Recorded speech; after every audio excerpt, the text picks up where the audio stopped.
आज आप एक ऐसी यात्रा पर निकलने वाले हैं जो आपको समय के सबसे गहरे रहस्यों तक ले जाएगी। यह है बाइबल की सच्ची घटनाओं का पूर्ण इतिहास। आदम के पहली सांस से लेकर यीशु के अंतिम शिष्य की आखिरी सांस तक। जब आप इस ऐतिहासिक घटना को सुनकर समाप्त करेंगे तो आप वही व्यक्ति नहीं रहेंगे जो आज हैं। परमेश्वर के वचन की शक्ति आपके हृदय में नई आग जलाएगी, लेकिन केवल तभी जब आप अपना दिल पूरी तरह खोल देंगे। यदि बाइबल आपके लिए एक पहेली बनी हुई है तो आज वह पहेली सुलझ जाएगी। यदि इसके पन्ने आपके लिए मूक लगते हैं तो आज वे बोलने लगेंगे। मुझे पूर्ण विश्वास है कि इस ज्ञान की ज्योति आपके अंधकार को चीरकर निकल जाएगी। सब कुछ की शुरुआत से पहले हुई थी, उस अनंत मौन में जहां समय का कोई अर्थ नहीं था, जहां स्थान की कोई सीमा नहीं थी, केवल एक सत्य विराजमान था। परमेश्वर जो कभी जन्मे नहीं, कभी मरे नहीं। वे अनादि हैं, यानी उनकी कोई शुरुआत नहीं थी। वे अनंत हैं, यानी उनका कोई अंत नहीं होगा।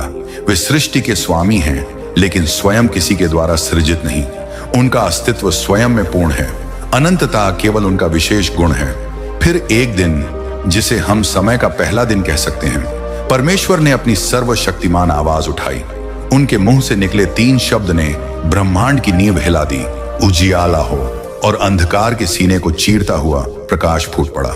यह केवल प्रकाश नहीं था, यह परमेश्वर की महिमा का प्रतिबिंब था। 6 दिनों तक सृष्टि का महानतम कार्य चलता रहा।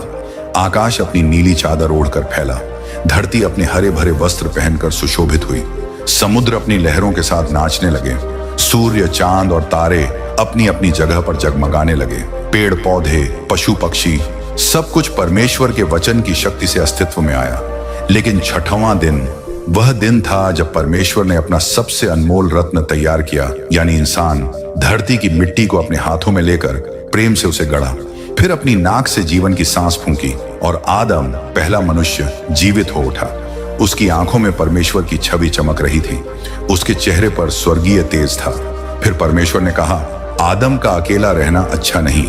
उन्होंने आदम पर गहरी नींद डाली, उसकी पसली से हव्वा को बनाया। जब आदम की आंख खुली और उसने हव्वा को देखा तो वह खुशी से चिल्लाया, अब यह मेरी हड्डी में से हड्डी और मांस में से मांस है।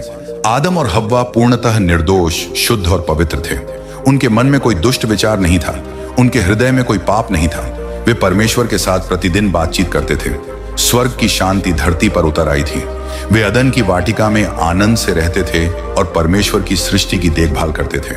लेकिन एक दिन एक काला साया उस स्वर्गीय वाटिका में प्रवेश कर गया। शैतान, वह जो कभी परमेश्वर का सबसे सुंदर स्वर्गदूत था, जो अब अहंकार और विद्रोह के कारण स्वर्ग से निकाला जा चुका था। उसने सर्प का रूप धारण किया और उस पवित्र स्थान में घुस आया। उसकी आंखों में बदले की आग थी। उसके मन में एक योजना थी, परमेश्वर की सबसे प्रिय सृष्टि को भ्रष्ट करना। वह हव्वा के पास आया और अपनी चिकनी चुपड़ी बातों से उसे फुसलाने लगा। क्या परमेश्वर ने सच में कहा है कि तुम वाटिका के किसी पेड़ का फल नहीं खा सकते? हव्वा ने उत्तर दिया, हम सभी पेड़ों का फल खा सकते हैं, केवल बीच वाले पेड़ का नहीं। परमेश्वर ने कहा है कि जिस दिन हम उसे खाएंगे उसी दिन मर जाएंगे। तब शैतान ने अपना सबसे घातक झूठ बोला, तुम निश्चय नहीं मरोगे। परमेश्वर जानता है कि जिस दिन तुम इसे खाओगे तुम्हारी आंखें खुल जाएंगी और तुम परमेश्वर के समान हो जाओगे। एक फल, एक झूठ, एक चुनाव और मानवता का महान पतन हो गया। हव्वा ने फल लेकर खाया और अपने पति को भी दिया। जैसे ही उन्होंने खाया, सब कुछ बदल गया। निर्दोषता खो गई, पवित्रता नष्ट हो गई, डर, शर्म, अपराध बोध, ये सब पहली बार उनके दिल में घुसे। जब परमेश्वर वाटिका में आए तो आदम और हव्वा छुप गए।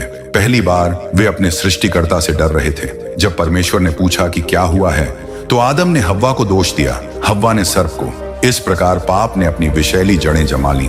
मृत्यु ने पृथ्वी पर अपना शासन स्थापित किया। स्वर्ग के द्वार बंद हो गए, लेकिन परमेश्वर के प्रेम में एक आशा छिपी थी। उन्होंने सर्प से कहा, स्त्री का वंश तेरे सिर को कुचल देगा। यह था मसीहा की पहली भविष्यवाणी। आदम और हव्वा के 2 पुत्र हुए, कैन और हाबिल। कैन किसान था, हाबिल चरवाहा। दोनों ने परमेश्वर को भेंट चढ़ाई। हाबिल ने अपने मेमनों में से सबसे अच्छा चुना और विश्वास के साथ चढ़ाया। कैन ने अपनी फसल में से लाकर दिया, लेकिन उसका दिल सही नहीं था। परमेश्वर ने हाबिल की भेंट को स्वीकार किया, लेकिन कैन की नहीं। कैन के मन में जलन की आग भड़की। भाई से भाई की शत्रुता, यह भी पाप का परिणाम था। एक दिन जब वे खेत में अकेले थे, कैन ने अपने भाई हाबिल पर हमला किया। पहला खून धरती पर गिरा, पहली हत्या हुई। जब परमेश्वर ने कैन से पूछा, तेरा भाई कहाँ है, तो उसने अहंकार से उत्तर दिया, मुझे पता नहीं, क्या मैं अपने भाई का रखवाला हूं? इस प्रकार कैन इतिहास का पहला हत्यारा बन गया। परमेश्वर ने उसे श्राप दिया और वह भटकने वाला बना। लेकिन आशा की एक किरण बची रही। आदम और हव्वा का एक और पुत्र हुआ, शेत। शेत के वंश में ऐसे लोग पैदा हुए जो परमेश्वर को खोजते रहे। हनोक जैसे व्यक्ति जो परमेश्वर के साथ चलते रहे और एक दिन परमेश्वर ने उन्हें उठा लिया। समय बीतता गया, मानव जाति बढ़ती गई, लेकिन पाप भी बढ़ता गया। धरती पर हिंसा और दुष्टता फैल गई। लोगों के दिल में केवल बुराई के विचार आते रहते थे। परमेश्वर का दिल दुखी हो गया। उन्होंने सोचा कि मैंने मनुष्य को बनाकर गलती की है। तब परमेश्वर ने निर्णय लिया, मैं मनुष्य को धरती से मिटा दूंगा। लेकिन उस भ्रष्ट युग में एक व्यक्ति था जो अलग था। नूह एक धर्मी और खरा व्यक्ति। वह अपनी पीढ़ी में परमेश्वर के साथ चलता था। परमेश्वर ने नूह से कहा, मैं पृथ्वी पर जल प्रलय लाऊंगा। तू अपने लिए एक जहाज बना, गोफर की लकड़ी का बना, उसमें कोठरियां बना और भीतर बाहर राल लगा। नूह ने परमेश्वर की आज्ञा मानी। 120 साल तक वह उस विशाल जहाज का निर्माण करता रहा। लोग उसे पागल कहते थे, वहां समुद्र नहीं था, फिर जहाज क्यों? लेकिन नूह विश्वास में दृढ़ रहा। जब जहाज तैयार हो गया तो परमेश्वर ने कहा, अब तू अपना परिवार और हर जाति के पशुओं के जोड़े लेकर जहाज में चढ़ जा। नूह, उसकी पत्नी, उसके 3 बेटे शेम, हाम और याफेत और उनकी पत्नियां, कुल 8 लोग जहाज में सवार हुए। फिर स्वयं परमेश्वर ने जहाज का द्वार बंद किया। 7वें दिन आसमान से पानी बरसने लगा। धरती की गहराइयों से जल के सोते फूट पड़े। 40 दिन और 40 रात तक अकाल का कहर जारी रहा। पानी इतना बढ़ा कि ऊंचे से ऊंचे पहाड़ भी डूब गए। जो कुछ भी सांस लेता था वह सब मर गया। केवल नूह और उसके साथी जहाज में सुरक्षित रहे। यह दुनिया का सबसे बड़ा न्याय था, लेकिन यह दया भी थी, क्योंकि 8 लोगों को बचाया गया। 150 दिन बाद पानी उतरना शुरू हुआ। जहाज अरारात पर्वत पर आकर रुका। नूह ने एक कौवा भेजा, फिर एक कबूतर। कबूतर जैतून का पत्ता लेकर लौटा। यह संकेत था कि धरती सूख रही है। जब वे जहाज से निकले तो नूह ने सबसे पहले परमेश्वर के लिए वेदी बनाई और बलिदान चढ़ाया। परमेश्वर प्रसन्न हुए और उन्होंने वादा किया कि फिर कभी जल प्रलय से पृथ्वी को नष्ट नहीं करेंगे। इस वादे के चिन्ह के रूप में आकाश में मेघधनुष रखा। नूह के 3 बेटों से फिर से मानव जाति की शुरुआत हुई। शेम से सेमाइट जातियां बनी, यहूदी और अरबी। हाम से अफ्रीकी और एशियाई जातियां निकली। याफेत से यूरोपीय जातियां बनी। समय आगे बढ़ा, मानव जाति फिर से फैलने लगी। लेकिन परमेश्वर के मन में एक विशेष योजना थी। वे एक ऐसा परिवार चुनना चाहते थे जिसके द्वारा वादा किया गया मसीहा संसार में आए। मेसोपोटामिया में ऊर नगर में एक व्यक्ति रहता था, अब्राम। वह कसदियों के देश में था जहां मूर्ति पूजा होती थी। लेकिन अब्राम के दिल में सच्चे परमेश्वर की खोज थी। एक दिन परमेश्वर ने अब्राम से कहा, अपने देश, अपने कुटुंब और अपने पिता के घर को छोड़कर उस देश में चला जा जो मैं तुझे दिखाऊंगा। मैं तुझसे एक बड़ी जाति बनाऊंगा और तुझे आशीष दूंगा। तेरे द्वारा पृथ्वी के सारे कुल आशीषित होंगे। यह कितना कठिन था। 75 साल की उम्र में सब कुछ छोड़कर एक अज्ञात देश की ओर जाना। कोई नक्शा नहीं, कोई दिशा नहीं, केवल परमेश्वर का वादा। लेकिन अब्राम ने विश्वास किया। उसने अपनी पत्नी सारै, अपने भतीजे लोत और सारी संपत्ति लेकर यात्रा शुरू की। यह विश्वास की महान यात्रा थी। जहां जहां अब्राम गया उसने परमेश्वर के लिए वेदी बनाई। वह एक तंबू में रहने वाला यात्री बन गया, क्योंकि वह उस स्वर्गीय नगर की प्रतीक्षा कर रहा था जिसका कारीगर और बनाने वाला परमेश्वर है। कनान देश में पहुंचकर परमेश्वर ने फिर कहा, यह वह देश है जो मैं तेरे वंश को दूंगा। लेकिन अब्राम के कोई संतान नहीं थी। वह और सारे बूढ़े हो रहे थे। एक रात परमेश्वर ने अब्राम को तंबू से बाहर लाकर कहा, आकाश की ओर दृष्टि उठाकर तारागण को गिन, यदि तू उन्हें गिन सके। फिर उन्होंने कहा, तेरा वंश इसी प्रकार होगा। अब्राम ने परमेश्वर पर विश्वास किया और यह उसके लिए धार्मिकता गिनी गई। लेकिन परमेश्वर ने यह भी बताया कि उसका वंश 400 साल तक परदेश में रहेगा और गुलामी में रहेगा, फिर 4थी पीढ़ी में वापस आएगा। समय बीतता गया। अब्राम 99 साल का हो गया। तब परमेश्वर ने उसका नाम अब्राम से बदलकर अब्राहम कर दिया। अब्राम का अर्थ था महान पिता और अब्राहम का अर्थ था बहुत से लोगों का पिता। इस समय तक सारा के धैर्य का बांध टूट चुका था। उसने अपनी मिस्री दासी हाजिरा को अब्राहम के साथ रहने के लिए दे दिया। इससे इश्माइल का जन्म हुआ। यह परमेश्वर की योजना नहीं थी, यह मानवीय प्रयास था। इश्माइल अरब जाति का पूर्वज बना। जो बाद में इजराइल की शत्रु बनी। जब अब्राहम 100 साल का था और सारा 90 साल की, तब परमेश्वर का चमत्कार हुआ। वादे का पुत्र इसहाक का जन्म हुआ। सारा हंसी से भर गई। परमेश्वर ने मुझे हंसाया है, जो कोई सुनेगा वह मेरे साथ हंसेगा। इसहाक बड़ा हुआ। फिर परमेश्वर ने अब्राहम की सबसे कड़ी परीक्षा ली। उन्होंने कहा, अपने पुत्र को, अपने एकलौते पुत्र इसहाक को लेकर मोरियाह देश में जा और वहां उसे होम बलि करके चढ़ा। यह कैसी परीक्षा थी? जिस पुत्र के लिए 25 साल इंतजार किया, उसी को बलिदान करना। लेकिन अब्राहम ने बिना सवाल किए आज्ञा मानी। वह जानता था कि परमेश्वर मुर्दों को भी जिला सकता है। तीसरे दिन जब वे मोरियाह पर्वत पर पहुंचे, अब्राहम ने वेदी बनाई, लकड़ी सजाई और इसहाक को बांधकर उस पर रखा। जब उसने छुरी उठाई, तब परमेश्वर के दूत ने रोका, अब्राहम, अब्राहम, उस लड़के पर हाथ मत बढ़ा। अब मैं जान गया कि तू परमेश्वर का भय मानता है। पास ही एक मेढ़ा झाड़ी में फंसा हुआ था। अब्राहम ने उसे इसहाक के बदले चढ़ाया। उसने उस स्थान का नाम रखा यहोवा यिरे, प्रभु देखेगा। इसहाक ने रिबका से विवाह किया, लेकिन 20 साल तक उनके कोई संतान नहीं हुई। फिर परमेश्वर ने प्रार्थना सुनी और रिबका के जुड़वा बेटे हुए, एसाव और याकूब। एसाव शिकारी था, याकूब शांत था। एक दिन एसाव भूखा आया और याकूब से दाल मांगी। याकूब ने कहा, पहले अपना जेठपन मुझे बेच दे। एसाव ने जेठपन को तुच्छ जाना और एक कटोरी दाल के लिए बेच दिया। बाद में याकूब ने अपनी माता रिबका की सहायता से पिता इसहाक से आशीर्वाद भी छीन लिया। एसाव क्रोधित हुआ और याकूब को मारने की सोची। याकूब को भागना पड़ा। रास्ते में बेतेल नाम की जगह याकूब ने एक सपना देखा। स्वर्ग से धरती तक एक सीढ़ी लगी थी और परमेश्वर के दूत उस पर चढ़ते उतरते थे। परमेश्वर ने उससे कहा, मैं तेरे दादा अब्राहम और तेरे पिता इसहाक का परमेश्वर हूं। जिस भूमि पर तू लेटा है, वह मैं तुझे और तेरे वंश को दूंगा। याकूब 20 साल तक अपने मामा लाबान के यहाँ रहा। वहां उसने लियाह और राहेल से विवाह किया। उसके 12 पुत्र हुए, रूबेन, शिमोन, लेवी, यहूदा, दान, नप्ताली, गाद, आशेर, इस्साकार, जबूलून, यूसुफ और बिन्यामीन। ये 12 पुत्र इजराइल के 12 गोत्रों के पूर्वज बने। वापसी में याकूब का एक रात एक व्यक्ति से कुश्ती हुई। वह व्यक्ति परमेश्वर का दूत था। जब याकूब ने कहा, जब तक तू मुझे आशीर्वाद न दे, मैं तुझे न छोड़ूंगा, तो उसका नाम याकूब से बदलकर इजराइल हो गया। इजराइल का अर्थ है परमेश्वर के साथ युद्ध करने वाला। याकूब के पुत्रों में यूसुफ सबसे प्रिय था। इससे भाइयों में जलन हुई। यूसुफ ने 2 सपने देखे जिनमें उसके भाई उसे दंडवत कर रहे थे। इससे भाइयों की जलन और बढ़ गई। एक दिन भाइयों ने यूसुफ को पकड़कर गड्ढे में डाल दिया। फिर उसे इश्माइली व्यापारियों के हाथ बेच दिया। यूसुफ मिस्र पहुंचा और पोतीफर के घर नौकर बना। पोतीफर की पत्नी ने यूसुफ को बहकाने की कोशिश की। जब यूसुफ ने इनकार किया तो उसने झूठा आरोप लगाया। यूसुफ जेल में डाल दिया गया। जेल में यूसुफ ने फिरौन के 2 अधिकारियों के स्वप्न का अर्थ बताया।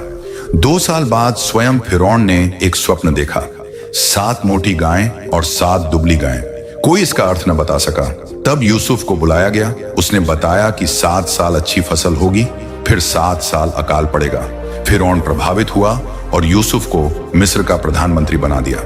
जब अकाल पड़ा तो याकूब ने अपने पुत्रों को मिस्र से अनाज लाने भेजा। यूसुफ ने अपने भाइयों को पहचान लिया, लेकिन उन्होंने यूसुफ को नहीं पहचाना। उसने उन्हें परखा, फिर अपने आप को प्रकट किया, मैं यूसुफ हूं, तुम्हारा भाई। भाई घबरा गए, लेकिन यूसुफ ने कहा, डरो मत, तुमने मेरे साथ बुराई करने की सोची थी, लेकिन परमेश्वर ने उसे भलाई में बदल दिया ताकि बहुत से लोगों की जान बचाई जा सके। इस प्रकार याकूब का सारा परिवार 70 लोग मिस्र के गोशेन प्रांत में आकर बस गया। यह उपजाऊ भूमि थी जहां वे अपने पशु चरा सकते थे। मरने से पहले याकूब ने अपने 12 पुत्रों को आशीर्वाद दिया। यहूदा से उसने कहा, राजदंड यहूदा से न छूटेगा जब तक शीलो न आए। ये मसीहा की भविष्यवाणी थी। मिस्र में 400 साल बीत गए। 70 लोग बढ़कर लगभग 20 लाख हो गए, लेकिन अब वे गुलाम थे।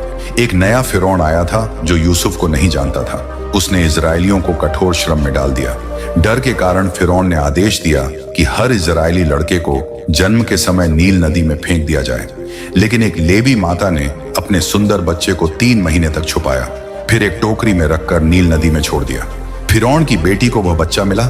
उसने उसे अपना पुत्र बना लिया और नाम रखा मूसा, क्योंकि मैंने इसे पानी से निकाला है। मूसा मिस्र की सारी विद्या में पारंगत हुआ, लेकिन 40 साल की उम्र में जब उसने एक मिस्री को एक इजरायली को मारते देखा तो उसने मिस्री को मार डाला।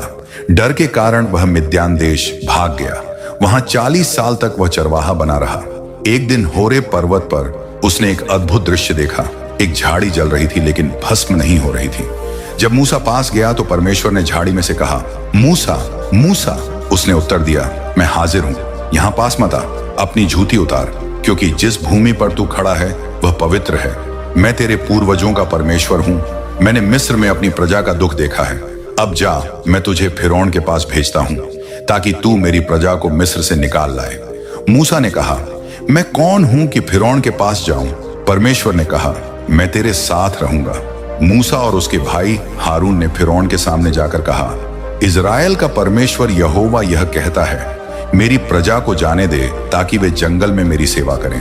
फिरौन ने घमंड से कहा, यहोवा कौन है कि मैं उसकी आवाज मानूं? मैं इजराइल को जाने नहीं दूंगा। तब परमेश्वर का न्याय शुरू हुआ। 10 भयानक विपत्तियां मिस्र पर आईं। पानी खून हो गया, मेढक, जूं, डांस, मवेशियों की मौत, फोड़े फूंसी, ओले, टिड्डियां, अंधकार। हर विपत्ति के बाद फिरौन का दिल और कठोर होता गया। 10वीं विपत्ति सबसे भयानक थी, मिस्र के सभी पहलौठे की मृत्यु।